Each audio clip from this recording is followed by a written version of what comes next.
There's no such thing as sight reading. And this is for any of you who've ever been ripped off at an audition. Now, I'm not talking about getting beat fair and square. There's nothing wrong with that. In fact, nobody ever learned anything by winning anyway. And I'm not talking about if you weren't prepared and you didn't make it, right? I mean, you were trying out for all region or all state or next year's band or whatever audition you're doing, and you were completely prepared, played the audition of your life, and due to either incompetence or corruption, you were completely screwed, blued, and tattooed. People were patting your back coming out of the audition. Even the people that turned out to beat you thought that you had won. This for you guys. In 1974, I was in kindergarten at Gus Alexander Elementary School in Duncanville. And it was a fairly new school at the time. Long building, came in at the front doors. The gym would be on the left. They were advertising. They had a poster up for the new ride at Six Flags. It was the Shockwave. That was brand new then. If you turned right, the library was a big open area with steps down to it on the left. And on the right, you'd pass by the office area, which looks sort of like the reception desk at a hotel. And if you continued down the hall, the kindergarten class was basically an extension to the hallway, had these kind of drop-down garage door kind of thing that it could close off. Just to the left before you entered was the bathrooms with those big round sinks in the front where 20 kids could stand around and push the pedal to turn the water on. And I'm going through all this to demonstrate that after 50 years how vivid this still is in my mind. When you would walk into the classroom, the teacher's desk was in the far left corner, and it was a big open class. I don't even think we had desks in there. There were some chairs that we'd sit in once in a while, but most of the time we were just on the floor. And in the different areas of the classroom, the middle of each wall and in the remaining corners, there were these play areas where in our free time there was like a place with building blocks and a place with tinker toys, and there was a place with these things where you could practice tying a bow or using a zipper. And up to the left of the entrance to the room in the middle of the wall, there was this bathtub that was covered in ugly 1970s calico carpet. Ugliest thing you ever saw.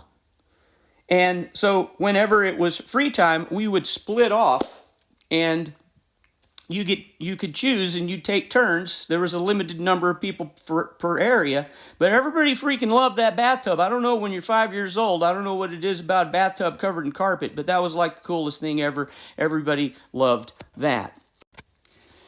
Now, our teacher's name was Miss Tomsue. She was probably 25 years old, 6 feet tall, long black hair. And we all loved her a lot.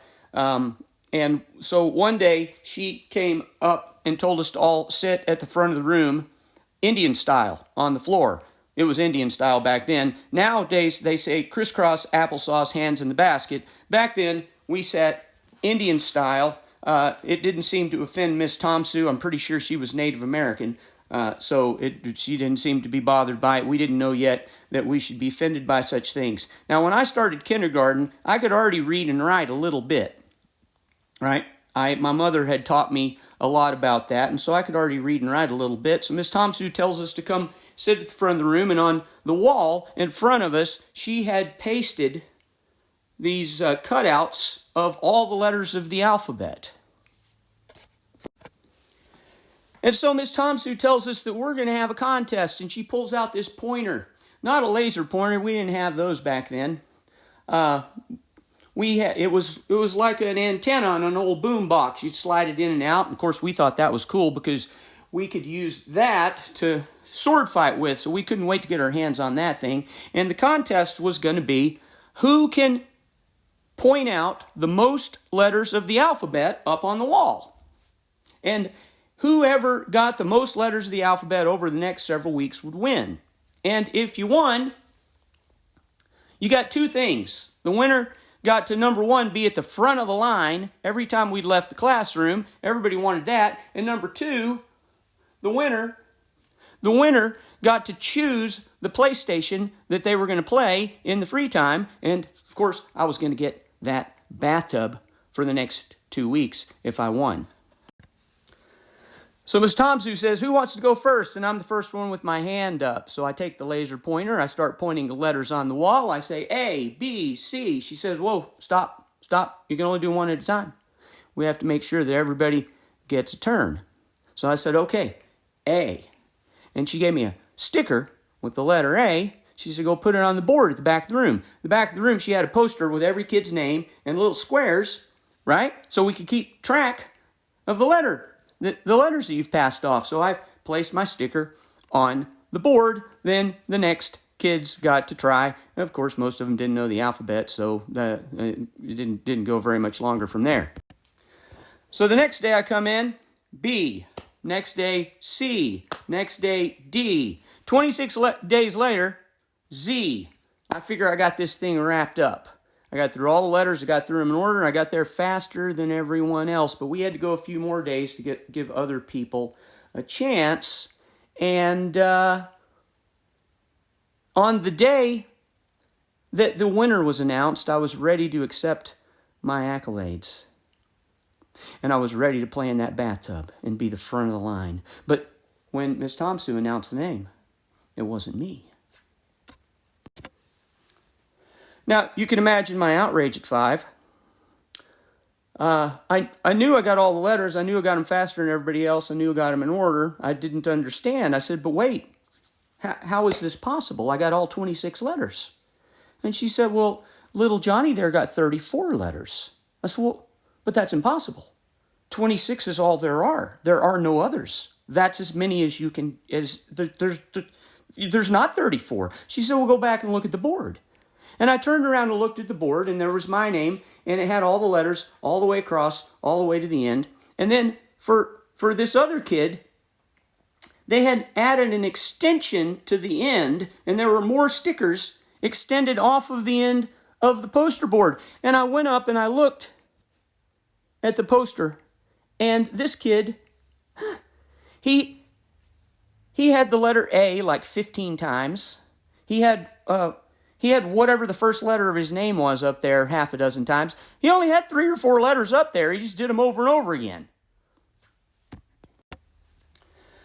So as a 5-year-old, you could imagine that this could have been tantrum time. But I didn't fall kicking and screaming onto the floor, because at that point, and I remember this as vividly in my mind as I do the layout of the school in the classroom, I learned something. And I remember this going through my 5-year-old brain. And the thing I learned on that day that has carried with me is the best person doesn't always win. And sometimes the rules of the contest can be manipulated to give the lesser, weaker contestants an advantage over the stronger ones. And I know what you're thinking, well, that sounds still like tantrum time.